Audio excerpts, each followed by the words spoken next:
اعوذ باللہ من الشیطان الرجیم بسم اللہ الرحمن الرحیم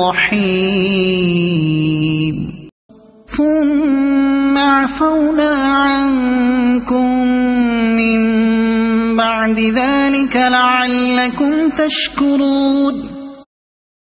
سورۃ البقرہ 2 آیت 52۔ لیکن ہم نے باوجود اس کے پھر بھی تمہیں معاف کر دیا تاکہ تم شکر کرو۔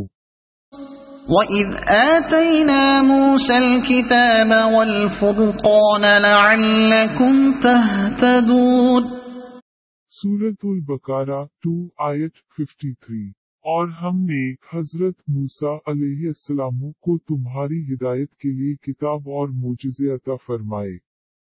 وَإِذْ قَالَ مُوسَى لِقَوْمِهِ يَا قَوْمِ إِنَّكُمْ ظَلَمْتُمْ أَنفُسَكُمْ بِاتِّخَاذِكُمُ الْعِجْلَ فَتُوبُوا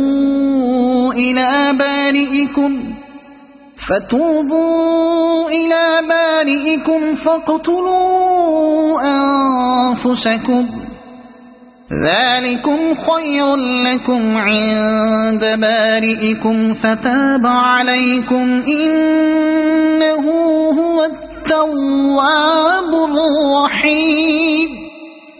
سورۃ البقرہ 2 آیت 54۔ جب حضرت موسیٰ علیہ السلام نے اپنی قوم سے کہا کہ اے میری قوم، بچڑے کو معبود بنا کر تم نے اپنی جانوں پر ظلم کیا ہے، اب تم اپنے پیدا کرنے والے کی طرف رجوع کرو، اپنے کو آپس میں قتل کرو، تمہاری بہتری اللہ تعالی کے نزدیک اسی میں ہے، تو اس نے تمہاری توبہ قبول کی، وہ توبہ قبول کرنے والا اور رحم و کرم کرنے والا ہے۔ صدق اللہ العظیم۔